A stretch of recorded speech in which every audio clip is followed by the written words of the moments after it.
we get to choose how we are going to show up in this world. And it's like we may have not been given all the resources and the tools, and we may still be challenged right now in this day and age with what do we do?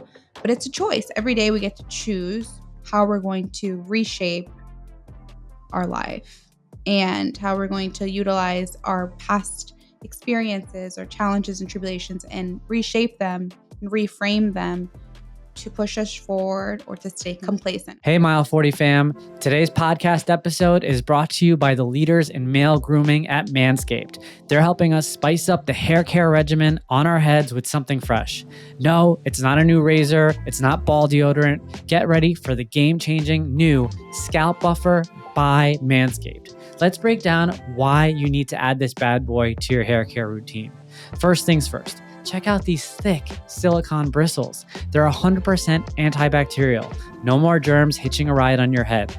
The bristles gently exfoliate your scalp, and the product helps reduce flaking caused by dry skin and buildup. The bristles enhance shampoo penetration for more foam and less product juice. It's not just about feeling good. A better lather means better cleaning power. You can also pair it with the 2-in-1 shampoo and conditioner from Manscaped for the ultimate hair care routine. These products are designed to work together, giving your hair the nourishment and strength it needs. Simply put, the Scalp Buffer is your scalp's secret weapon. Its antibacterial silicone bristles keep your scalp healthy, maximizes shampoo performance, gives you a soothing massage, kicks bacteria to the curb, and stores away like a champ. Take your scalp from zero to hero with the Scalp Buffer. Get 20% off plus free shipping with the code MILE40 at manscaped.com. That's 20% off plus free shipping with the code MILE40 at manscaped.com.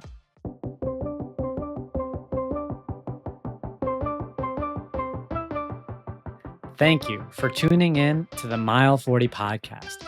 I am Bishoy Tadros, the author of Break Barriers and Audacious, both of which are sold on Amazon. And I invite you to join me as I engage with guests to discuss those bounce back moments that we encounter on our personal journey. Mile 40 is a forum to learn about how athletes, professionals, and leaders of all backgrounds stare down moments in life where the only option is to rise up. The Mile 40 podcast strives to remind listeners that the comeback is always greater than the setback. Welcome back to another episode of the Mile 40 podcast. Thank you all for continuing to tune in. It's been a real pleasure continuing to share these stories with you, bring on these incredible guests. If you haven't already, please be sure to hit subscribe if you're listening on Spotify, Apple Podcasts, YouTube, wherever you get your podcasts from. Check out the show notes, pick up a copy of Break Barriers or Audacious. There's a discount code in there. And last but not least, do me a solid, hit the review button, give us 5 stars. Your feedback really helps the show grow. Today's guest is a special guest, Cassi Corona. She's an organizational development practitioner with a passion for driving improvements, creating solutions, and being a thought partner. She's skilled in facilitating safe spaces, organizational analysis, assessment, problem solving, interventions to foster innovation and creativity. She has over 15 years experience in hospitality, helping diverse teams improve performance and organizations improve profitability. She's competent in M&A, due diligence, integration, and exit strategy. She specializes in group dynamics, leadership styles, team building, succession planning, talent management, and coaching. Lastly, what you may know her for, she's a podcast host of Not Your Drinking Buddy podcast, where she brings sober inspiration to stay sober another minute, hour, or day. Her outsider perspective and training is intended to help process, observe, and conduct interventions. After hours, you can find her creating reels, reading, eating at a local restaurant, and or on her Peloton. Cassi, thank you for joining me. Wow, that was quite an introduction. Thank you so much, Bishoy. How are you? You got it. It was a big introduction. And I joke around with some guests. Sometimes I cut them short. Yours I kind of kept as is, because there's a lot to dive into here. And I know in speaking to you before we, hit the record button last week, you gave me a little bit of glimpse into some of your life experiences and some of the things that have impacted your trajectory and kind of gotten you to where you are today. I think to kick things off, maybe let's familiarize the audience with just a little bit of your background, a little bit about where you're from, and just a quick intro into some of your upbringing. Absolutely. Bishoy, thank you so much for having me and inviting me on this podcast. It's such a pleasure to be here. A little bit about me. First, right now, I'm a wife, I'm a stepmother, fur mom, and a bit about my background is I kind of like had a little a bit of an unstable upbringing, bouncing around in different areas. So when someone asks me where I'm from, I'm constantly like, where am I from? And I think there's like so much assumption and that goes into like identifying where you're from and like so for me, it's very hard to pinpoint a place, but I always just like go back to like where I graduated high school because I think that's like what people really want to know. And even that time was just such a short period of time of being in that high school, which is only 6 months. So it's Somerville High School is where I graduated, but for 30,000 foot level, I no, Northeast. That's where I'm from. I'm from the Northeast, Boston area, Connecticut. I have siblings, three older brothers. I'm the only girl of my nuclear family. And I was raised by a single mother, which left us with, a lot of different experiences as a single mom of four. I think by the age of 25, she had four kids. So you can imagine what that looks like. And she was single. So I grew up with the challenges and the tribulations of being a child from a single mom in the inner city, bouncing around in different homes with a little bit of some hardships with like food insecurities and just a lot of insecurities and uncertainties. What was life going to be like? There was constantly waiting for the ball to drop, so to speak. And yeah, it was a lot of different crazy chaos growing up. So I think that where I'm at now is just creating that structure and creating the certainty and whenever I can. And that's like how I look at my past as like what I don't want. And I look at where I'm at right now, where I want, and then where I want to go. That's really what it's about. But in the past too, I suffered with a lot of drinking and drugging, and that's really common in inner city kids. We find some type of way of escapism essentially. And so drinking and drugging was a part of that, trying to find out what or how to connect with other people on a different level. And sometimes that meant substance abuse and drinking and drugging. So it's been about 6 years of my sobriety. And that's why I created Not Your Drinking Buddy podcast. So a little bit of everything there, like childhood and adolescence and now where I'm at right now. Thank you for that answer. That's definitely one of the more deeper responses I've gotten to that answer. It's always a good way to kind of kick off the show. And now like it kind of spurred my thought into a couple more questions. Now I'm very curious and I want to ask more questions about, that those first 25 years of your life. I want to ask, if you were to sit down and write a book about your life today, and you think about breaking down the chapters of that era, growing up in that household, seeing your mom have to navigate life as a single mother with the four of you, the ups and downs and the trials and tribulations associated with that. You talk about wanting to leave that behind, and now you're incorporating structure, which is obviously a normal cadence when you think about people who want to establish the best for themselves after going through certain circumstances. Um, if you were to write a book about your life to date, how many lessons draw back to that? Let's call it those first 25 years of your life that you would now be kind of passing on in that potential book of yours. Yeah, it's a great question. I've been asked so many times, when is my book coming? And I think it's overwhelming to think of because, in essence, there's a lot of chaos. And when you think of chaos, it's like, where do you start? Right? Like, it could get like a lot of different feelings and thoughts and emotions. And again, if we look at the chaos, there's unstructure. So I don't really know where to start when I think about writing that book or what that would look like.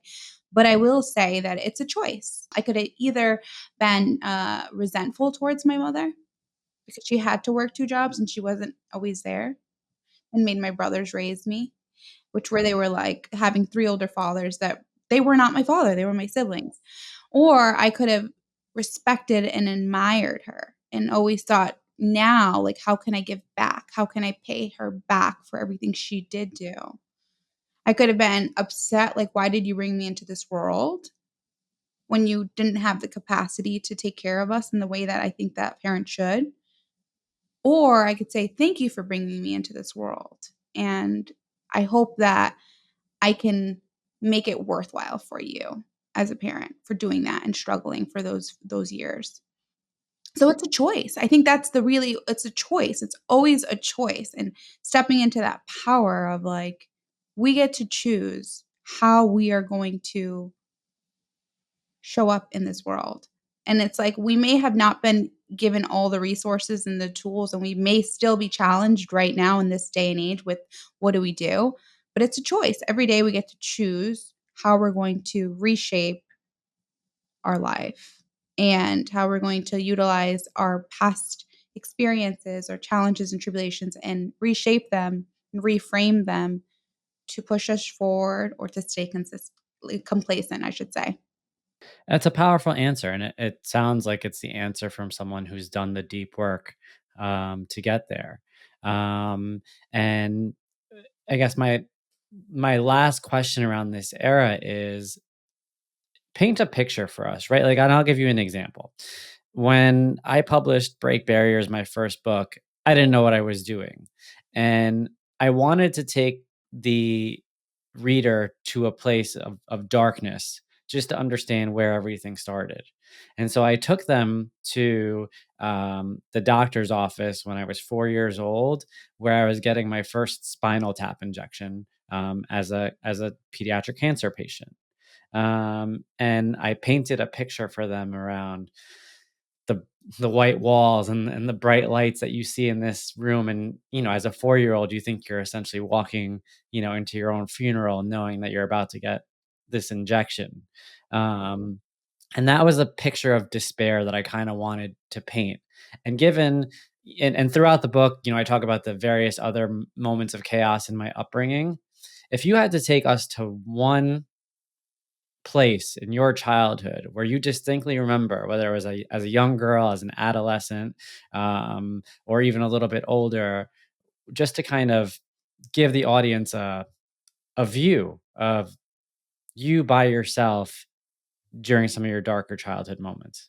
Well, I think what I'm drawing to is maybe when I was like 6 or 7, I had gotten in an accident with my dad was driving me to on a bike, and my foot had slipped into a wheel in the back, which then caused him to panic and bring me to the hospital, and then I had to stay in a hospital for, like, 4 or 5 days, and I think the reason why my brain goes to the hospital is because you were just sharing something about in the medical field, right? So and I remember my mom wasn't able to stay at the hospital with me overnight because she had my other brothers, and it was just a feeling of, like, isolation, um, or just, like, a loneliness at just such a young age, but I remember my dad being able to stay with me, um, and he was there, but he had to go to work too, so there were moments that I was alone just with nurses as a child, and I remember feeling very, like, "Oh," looking around and just trying to make sense of things.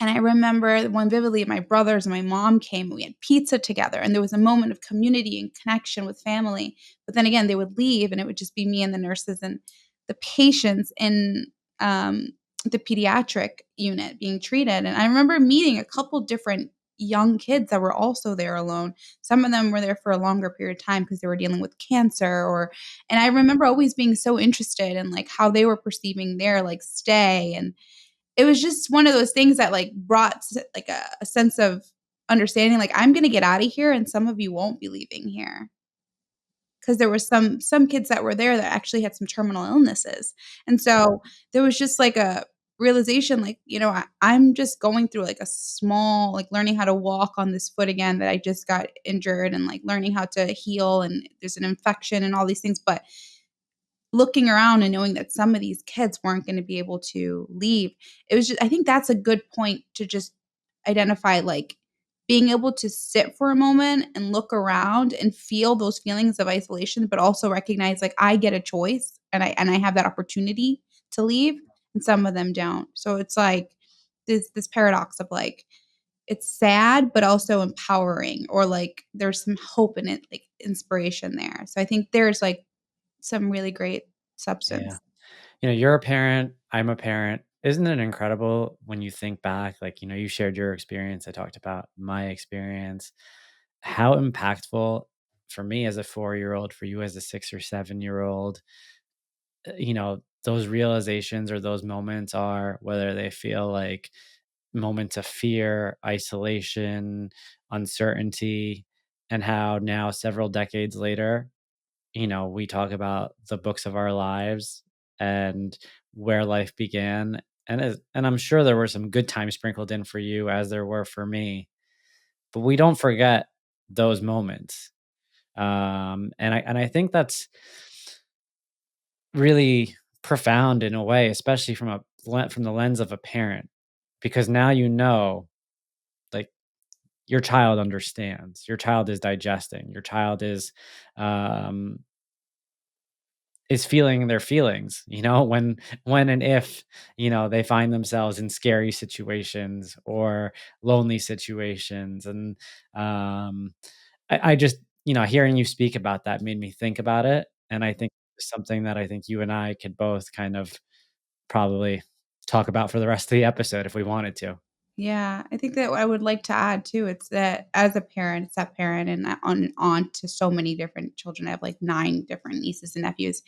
I think I'm hyper aware that they are conceptualizing the world in a way that a lot of people don't fully digest or understand or aware of. And it's like, no, like everything we're doing now, like they see and they're processing in their own way. So yes, so much to be said about that.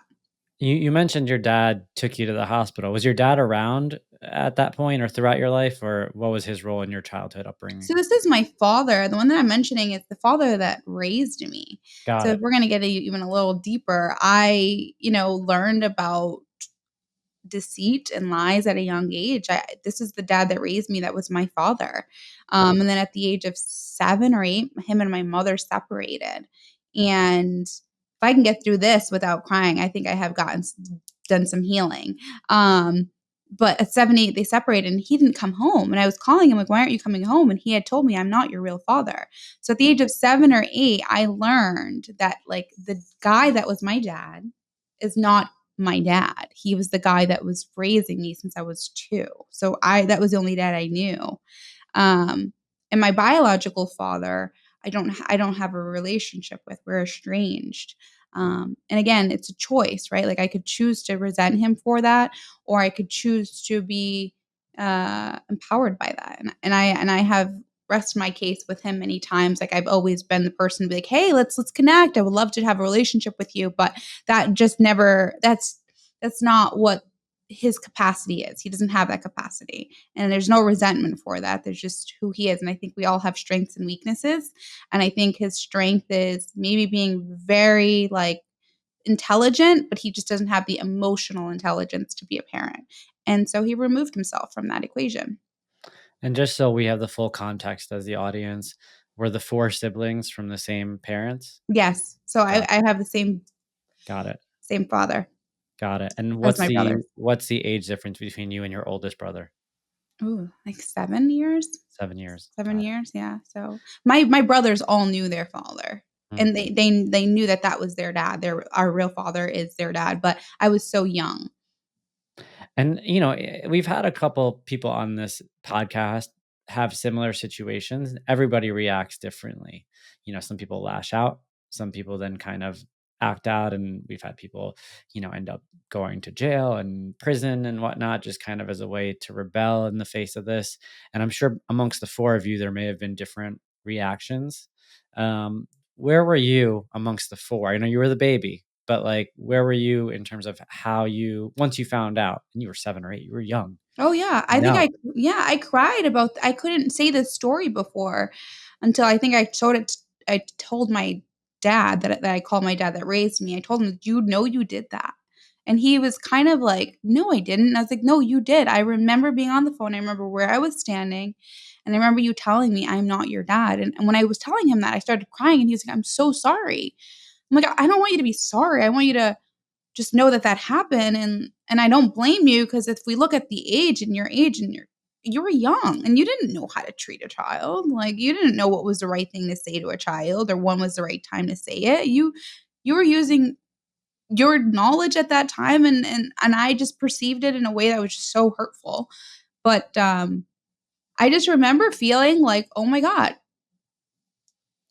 they lied to me. Like, how, who, what, who is my dad?" And like, "What? You're my father." Like, and then it was just like an even more isolating feeling. Um, and it was hurtful. It was so painful to learn that. And I think that there are some people out there that, they date someone, and their kids are young enough and they let their kid call that new person their father or their mother. And I think that it's so important to be honest with children, because I think that has shaped me in such a way to have that boundary with people, to like, be like, is there honesty in that? Before I actually trust sometimes. Sometimes I trust too much, or I don't trust enough, and there's always that boundary.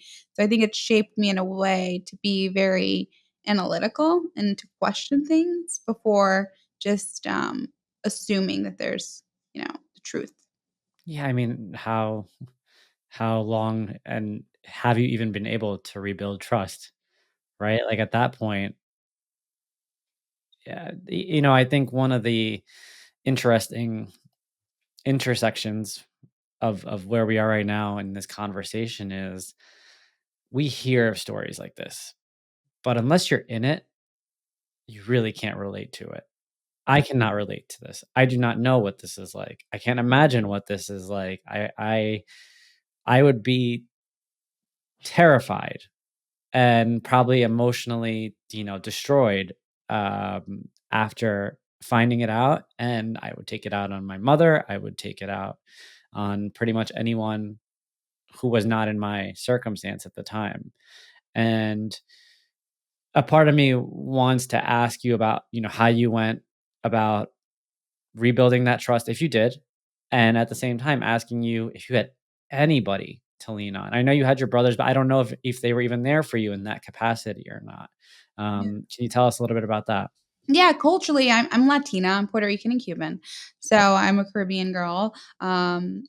So we don't really talk about things like that. We kind of just what like it goes right underneath the rug. Like, don't talk about it. I don't think I've ever really processed it with anyone in my family. I think that like attributes to where I'm at now in life too. I kind of just, whatever happens, happens. I look at it like from a logical sense rather than the emotional, and I try to remove the emotion, and I think that's my strength in some of the aspects. Like, the I try not to um sit too much with like the pain and the agony of it. I think about it like, okay, well, what happened objectively? What were there where were they at mentally? And it makes sense to me. So I try to make sense of things rather than sit and I could easily be like, I think that when I was drinking and drugging, there was a lot of times that I would drink and drug about it and be like, "Oh, my dad didn't love me," or like whatever. And it's just like these crazy feelings that were there and valid, but they would only come up if I was under the influence. And I think that now that I'm sober and 6 years sober, like, I'm able to process things in a more objective way and still honor my feelings. I told my dad, like, "Hey, this is what happened. Do you remember that?" And cried with him.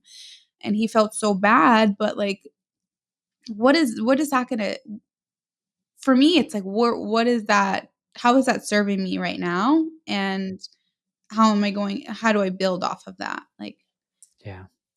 We're gonna go there next because we definitely need to dive into your years of substance abuse. mm, My last question before we kind of pivot there is, um, you are, as I know you, secure in your current relationship, secure as a stepmother, um, but there had to be somewhere along the way where you, despite your mother's experience, you learned how to be loved and you learned how a man should treat you, and that you learned, the importance of stability in a relationship.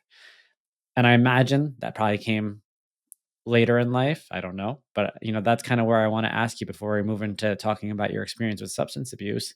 Um, at what point did you get that did you learn that kind of love?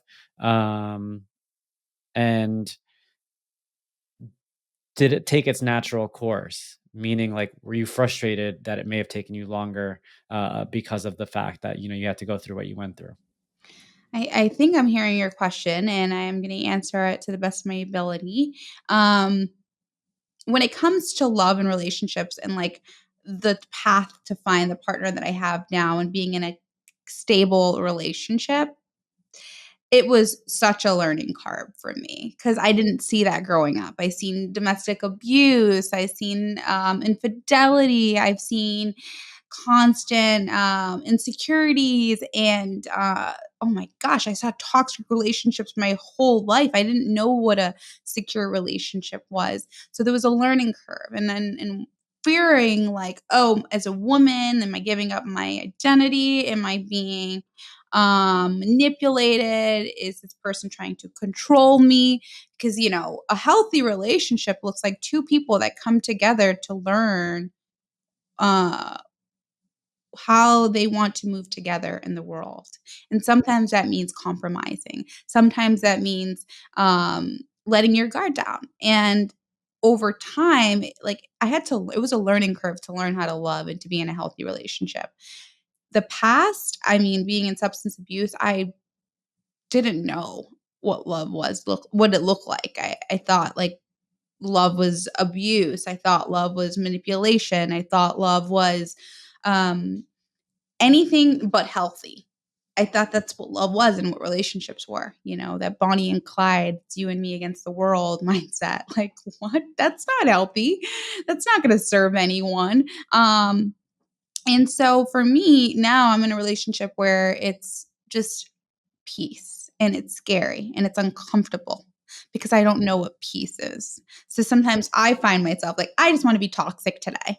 And it's like, us as women, we want that sometimes. We just want it. I don't know what it is, but me at least. And then I identify that like, okay, you're being a little irrational right now. Uh, And it's a normal thing because like that's what I was from. So it's like sometimes I do want that chaos. And how do I make that? And then I have it. I'm like, whoa, this isn't me anymore. So it's a learning curve. Very grateful to be where I'm at. And I know that when I was under substance abuse, drinking and drugging, oh, Bishoy, the things that I've done when I was in relationships are not things that I'm proud of. And it's all stems from being insecure and abusing substances. Oh, wow. That was one of the that made me laugh.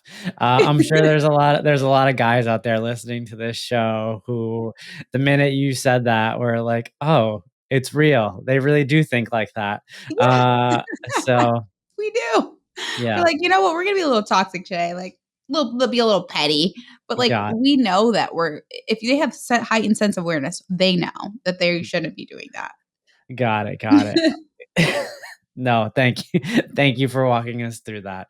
Um, and I think that's kind of the perfect segue into, your years with substance abuse. Paint a picture for us. Like, how old were you when it started? Where did things kick off? Was it perhaps the influence of family that Oh kind of yeah. played a role? So, like, walk us through it. Yeah. So I think I mentioned before there was a lot of isolation, like not feeling like a part of the family sometimes and having older brothers being the only girl, there's just so much to unpack with that. But my brothers really didn't like want to spend as much time with me as I wanted to spend time with them. They're like, "You're a girl, you can't hang out with us." And the way we started to connect was through substances. I think I smoked my first joint when I was 12 years old with my brother. That's like 4 years older than me. And then I did my first ecstasy pill with my brother at my brother's at like 14 or 15. And then it was just like then cocaine. And then it was just like family was a big way we connect, like the family connected over substance abuse. that's how we all connected, me and my siblings, and I know that's how my brothers connected with their father, our father, and like it's just a big thing. And I think culturally Latinos tend to work really hard and then they get together with their family on the weekend and drink. It's a very big thing. And so the substance abuse and the alcohol abuse, all these different things, drugs and alcohol just abuse, was family. It was definitely family. So we, just drinking and drugging at a very young age, and it kind of just went all the way through to adulthood. It went to the point that I became a level 1 sommelier and then a level 2 sommelier because I wanted to like learn wine and sell it. So it was just like there's crazy lifestyle transitions of like drinking and drugging and then learning about wines and selling $400 bottles of Bordeaux and like just and now I'm drinking these great bottles of wine and doing cocaine and staying up all night and then taking a Xanax to fall asleep so that I could wake up. And it's just these crazy highs and lows. And weed was always a part of my life. Like I didn't understand how someone can go to sleep without smoking a joint. Or I didn't even understand why people could eat a meal without smoking a joint. Like that was just didn't make sense to me. And drinking and stopping drinking and drugging, I realized, like I think around 26 or 27, like a lot of me and my siblings' interactions were around substances, and I wanted to like halt that. I wanted to stop that and see if there was anything that we can have besides that. And it's very uncomfortable because there wasn't really much of a relationship with my siblings. And I still feel like there isn't because we don't drink and drug. I think that's like what was the common theme of us. Our relationship was drinking and drugging. Um, we still connect, we still love each other and everything, but there's just definitely that like realization like, oh, that was a big pinnacle or that pillar of our relationship. Yeah. And this has come up before on this show, this topic in general has come up a lot. Um, and the idea of alcohol in particular just kind of being a mask, uh, you know, giving you an ability to run away and hide from whatever is really going on. Um, and there's something really courageous about making the decision to face your demons head on, which the longer you drink, the more you're just putting aside the eventual need to meet yourself, essentially look at yourself in the mirror. That's really what it comes down to, in my opinion. The more you're the longer you push it off, the less you're actually accomplishing in life, and the more resistant you are to actually taking a look at who that really is, and on the other side of the mirror. And so I do think everyone, when it comes to this arena, probably has their own timeline. It's one of those things where in a situation like yours, you're probably rooting for everybody, and you want everybody to know how beautiful it is on the other side. But as you probably experienced yourself, like, you had to go through your own trauma to get to that side. Yeah, absolutely. It's very much like with coaching and consulting. Like, I cannot support someone unless they want that help and support. They have to explicitly say, hey, I'm struggling with this leadership skill and I need some help, professional development with it. Same thing with coaching and consulting. Like, I cannot work with an organization unless they identify they need the help and support. Same thing with substance abuse and alcohol. Like, I can't support anyone in that, like, getting sober unless they say they want the help. There's countless times where people reach out to me and say, hey, my partner is abusing alcohol. What can I do to get them to stop? And I'm like, you can't. Sure, you know that. Like, you can't stop anyone's, like, abuse with alcohol or drugs, like, They that's have to their want own to. choice. You have to want to. And you have to be unafraid of the the story that we've honestly made up in our own head. Like, the story Mhm. that we made up in our head is that if we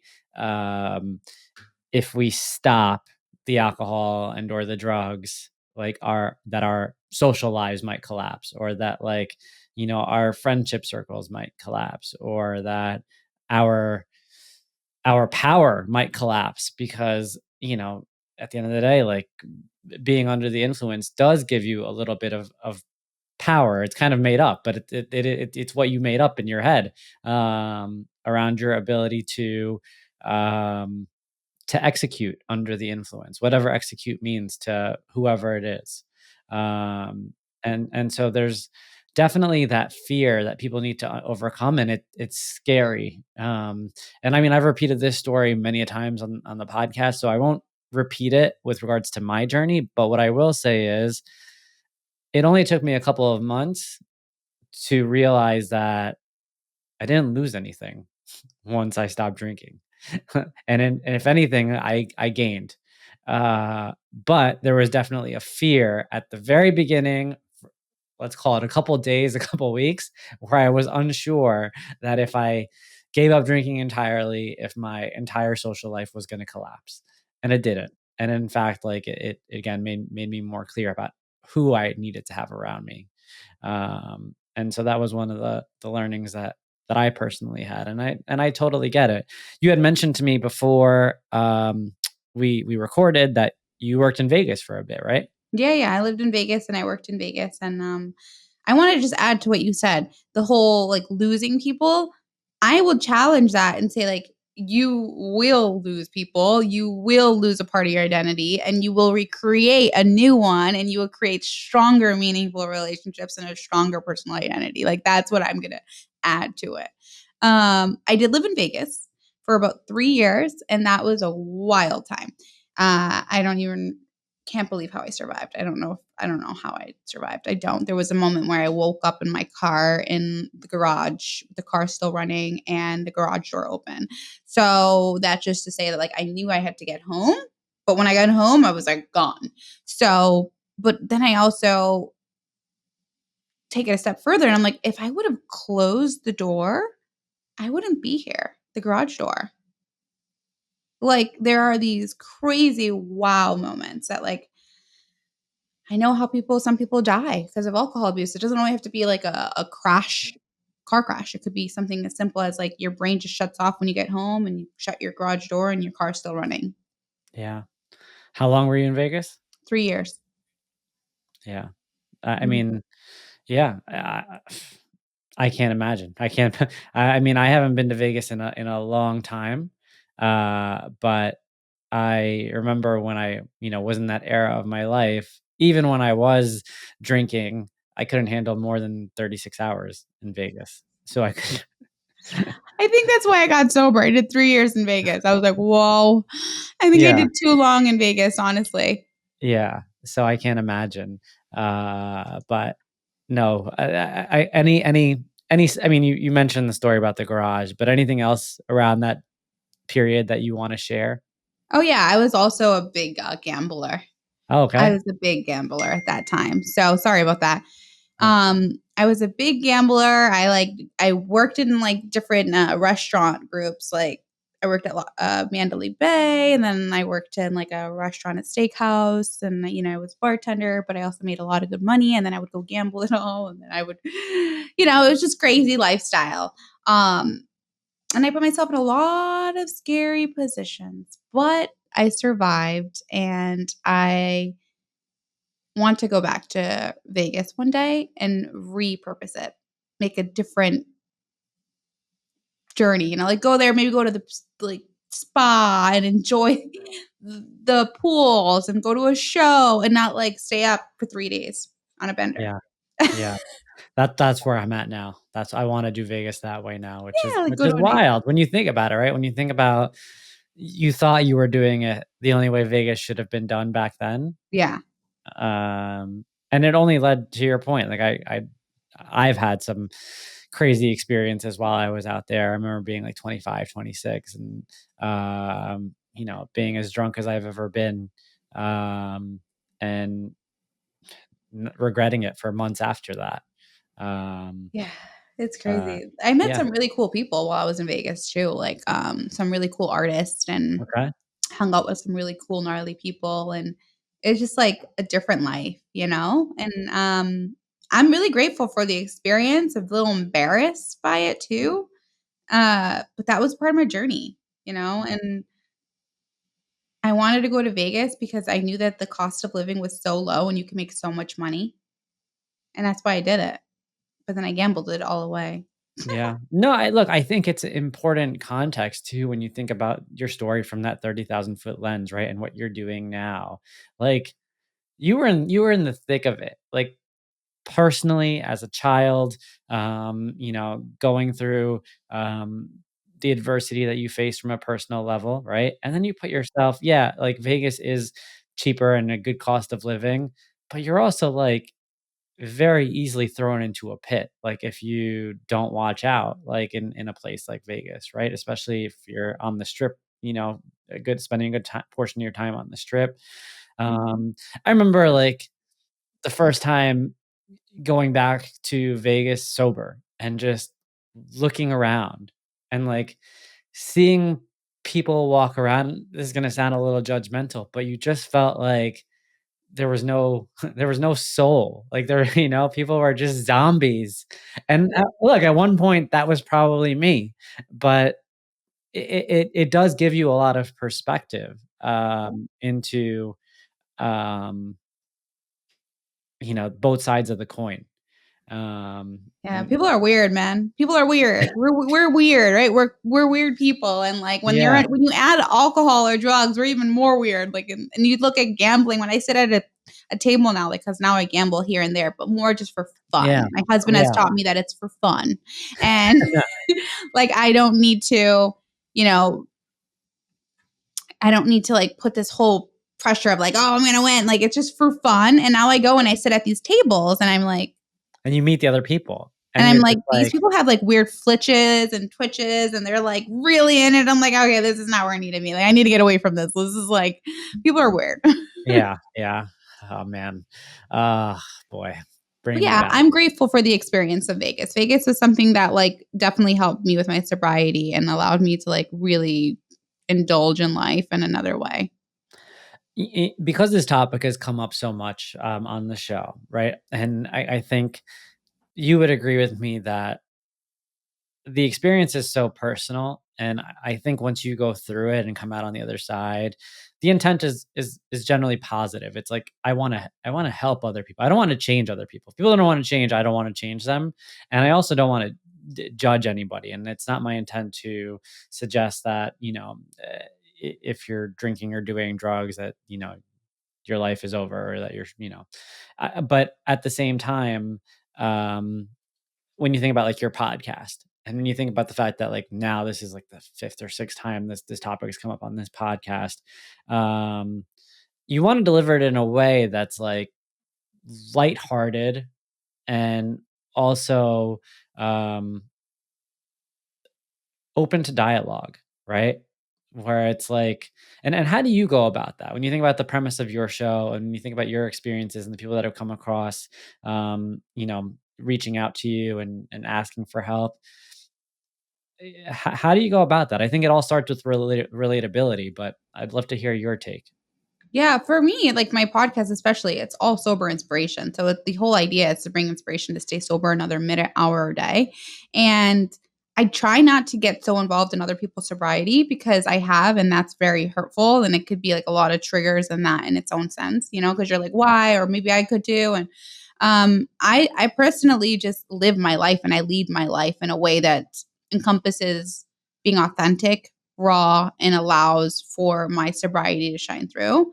I think that there's just so much power in being sober, and like I think there's just so much beauty in it.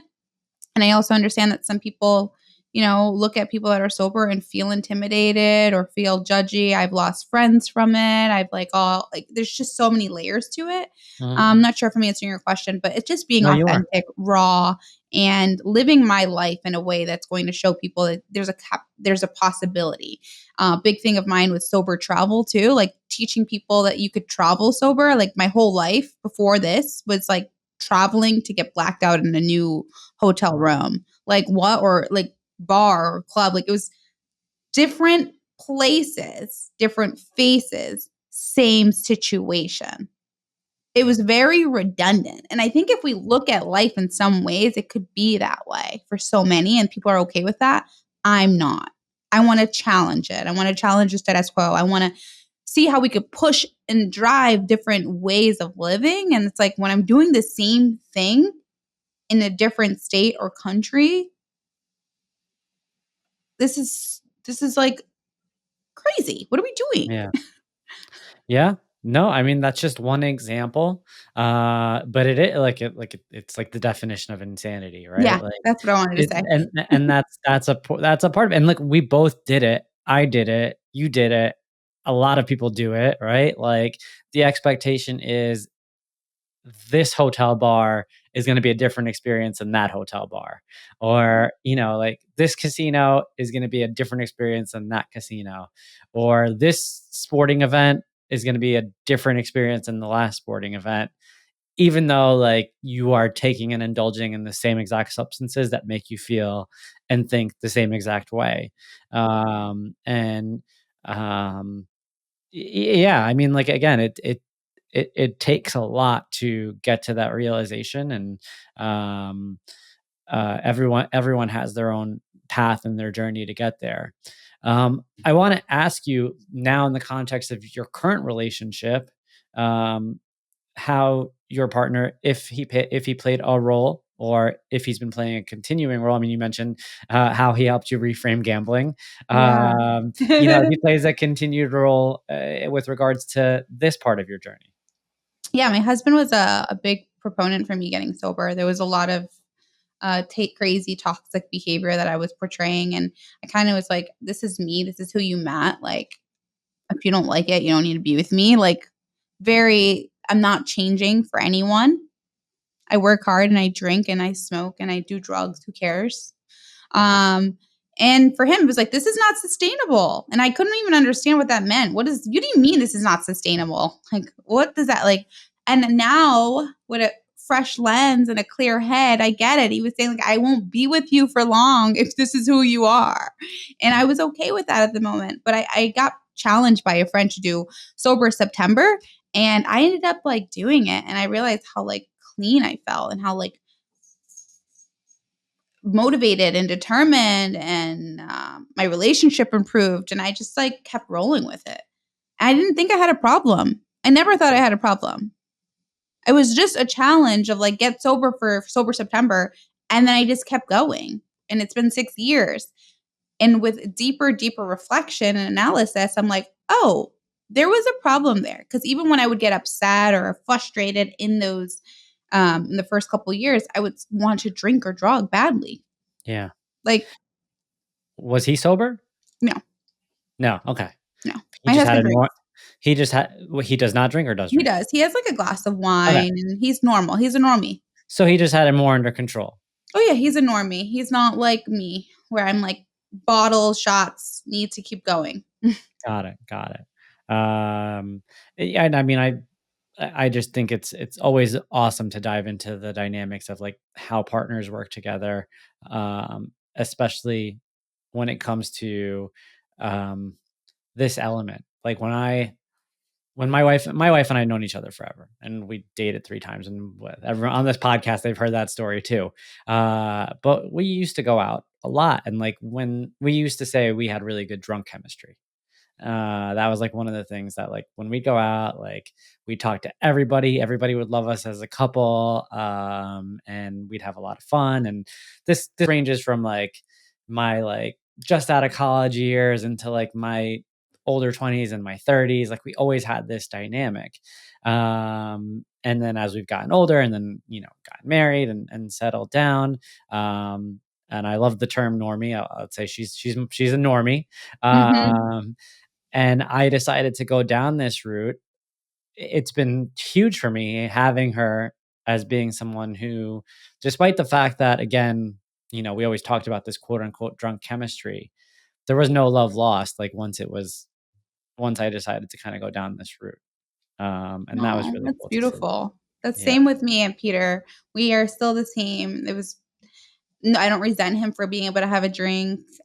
He can have as many as he wants unless he starts acting a little annoying, and I'm like, "Okay, you're drinking too much." But, like, yeah, there's just it's been a beautiful relationship. In the drinking, I don't I don't get mad at him for drinking. Yeah, same, same. Like, he Uh, could have a drink.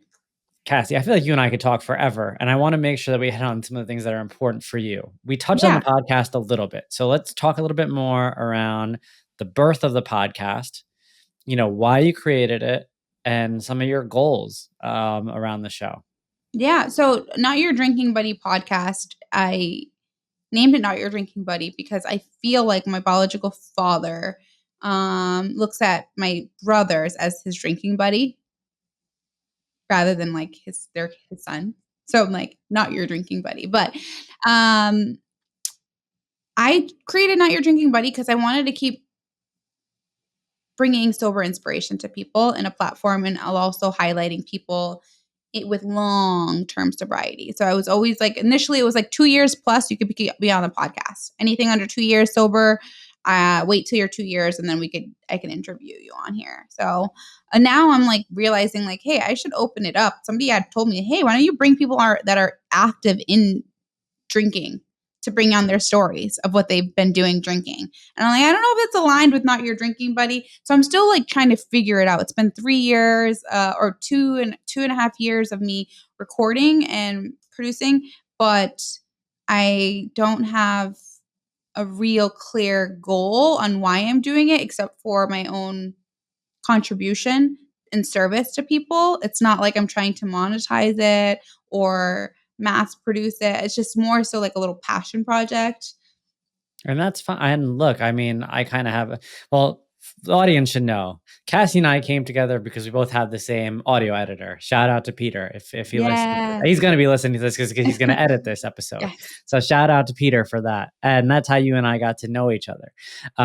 But similar to you, like when I first started this, I didn't really have a goal, and I don't really know anything about you know how to take a podcast to the next level. I've learned, with regards to how to grow it over the years, but still, the reason I come back and the reason why I'm committed to publishing these episodes on the cadence that they're coming out right now is selfishly, it's a little therapeutic for me to speak to people like you, and to have these conversations where we realize that despite coming from different places, we have so much in common. So there's that element of it. And there's just something really special to me about sharing stories like yours with this wide audience of listeners. I don't know every single person that listens to my podcast. I don't know most of the listeners that listen to my podcast, but I always love that DM or that text that says, "Hey, I listened to Cassie's episode and I never talked about this, but I actually came from a similar situation." And it's really cool to know that there's someone out there with a voice who's open about speaking about their journey. And so for me, that's kind of what makes me keep coming back. And so I think that's so raw and authentic on your end. And I'm sure you understand. You're impacting so many people that you probably don't even know. Yeah, thank you. I appreciate it. Sometimes I'm like, okay, as an organizational psychologist, I should have more of a goal and a strategy behind it. But I think that some things are just okay to have fun with and have a little passion project. And for selfish desires of having that connection with other people and sharing these raw, authentic conversations. Because I'm a firm believer that through storytelling, we learn and we learn what's like other people have shifted their reality and it gives us some type of context to do so for ourselves too. Yeah, and then the other thing is like, and I think it's like similar with like relationships, right? The less you chase, the more it will come. Mm, And I think when you put these things out into the universe, like especially in the context of a podcast, like because there's millions of podcasts out there, yeah. unless you focus on like the numbers, the money, the sponsors, so on and so forth, the more it'll naturally come. It's like dating. Like they can smell when you're desperate. Yeah. And Yeah. so that's another element to it. Mhm. Um I'm just Cass, focused right now on my professional right now. My podcast is so fun and it's like I said, I do it, but it's like that's not like my main goal. speaking of which, that was the last question I wanted to ask you. Throughout this entire journey, you talked about all the ups and downs, and I'm sure there's so much that we'd not get a chance to dive into, Right. and this could be several hours of a long form episode. But The one thing I haven't heard you talk about is outside of your time working in the hospitality industry, what were your career ambitions this whole time? Like, especially if, substance abuse was an issue for you, was education, prioritized at a younger age, or where was education and career throughout all this? Yeah, when I lived in Vegas, I got to see a lot of people that were very affluent and, like, wondering, like, "Oh, how'd they make it? Like, how are they able to spend that kind of money?" And, like, I knew that, like, there was this element of, like, you can grow and be anything you want here in America, but I didn't have that mindset that I can because I came from a background that I didn't see a lot of people that did grow and develop themselves in that way. So for me, on that level, it was just so, like, recognizing, like, you can be anything you want in this world, but I also had no idea that you can at that moment. So I always said that if I could be anything, I would push it to the limits of, like, education. Financially, I didn't know if I would ever be able to afford it, these type of things. And so when I finally discovered what I wanted to do, I wanted to do, like, more clinical psychology. I wanted to be a clinical psychologist. I wanted to work with individuals that were being released from prison or incarcerated, doing long stints of time in solitary confinement. I wanted to understand juvenile delinquency. Like, that was my thing, like prison reform. And also, like, dealing with people on death row and, like, understanding their psychological, but I realized there was too much emotion, again, going back to that emotional logic, and my professor that I was being mentored, she told me, "You should do organizational psychology." And so now my goal is to be, like, a global consultant working with individuals, teams, and organizations to drive improvements and strategy and leadership development, and I do that with like, psychological principles that I use in research. I love that. I always tell my wife's a psychologist, but I tell her that, like, if I could go back to school and study anything else or become anything else in the world of the corporate arena, I would want to be an organizational psychologist. I love Adam Grant. I Oh, love me reading too. I love reading his books. I love Yes. I love his I love his takes, because he calls it like it is, and he's using the science to back it up. The Yes. science that a lot of us wanna avoid, Yes. essentially. Yeah. And Adam I Grant's think, the man. yeah, he's, like, speaking on behalf of, like, all the people that are scared to speak up in the corporate world, Yeah. by basically saying, like, that, they actually have a point, like, stop suppressing them. Mm. And so, that's what I think is the true power of what it is that you're doing right now, and so that's awesome. Thank you for Thank asking. You got it, you got it. Um, Cassie, as we close things out here, I wanna make sure that I give you the floor in case there's anything that we didn't touch on, and I don't wanna leave it like such a broad question here, but I think maybe I were to ask you if you reflect on the work that you've been doing over the last 5, 6 years now, and not just the podcast, but you think about your own role, your day to day, even your role as a wife and a stepmother now. What's the impact you hope to leave on the people that come across you, and learn a little bit about your platform? I hope that people learn not to take the easy road. That's what I hope.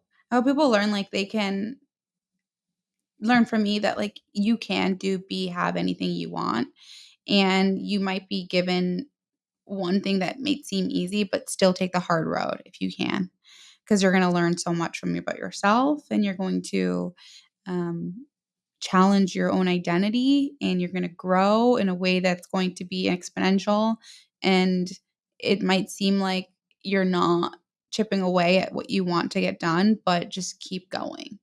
Like, I am a firm believer and, opponent for working extremely hard and knowing that you will reap those benefits. Beautifully said, Cassie. Just a reminder to everybody out there, do hard things.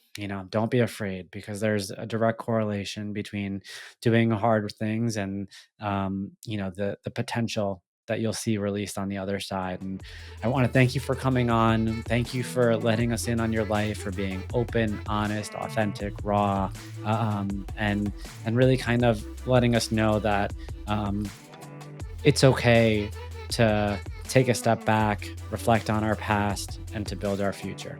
Thank you for coming on, Cassie. Thank you, Bishoy, for asking these great questions. You got it. Thank you for listening today. If you enjoyed this episode of the Mile 40 podcast, go ahead, subscribe, leave a review, and share the word. Thank you for being a part of the Mile 40 family. And let's unite in showing the world that comebacks are always greater than setbacks.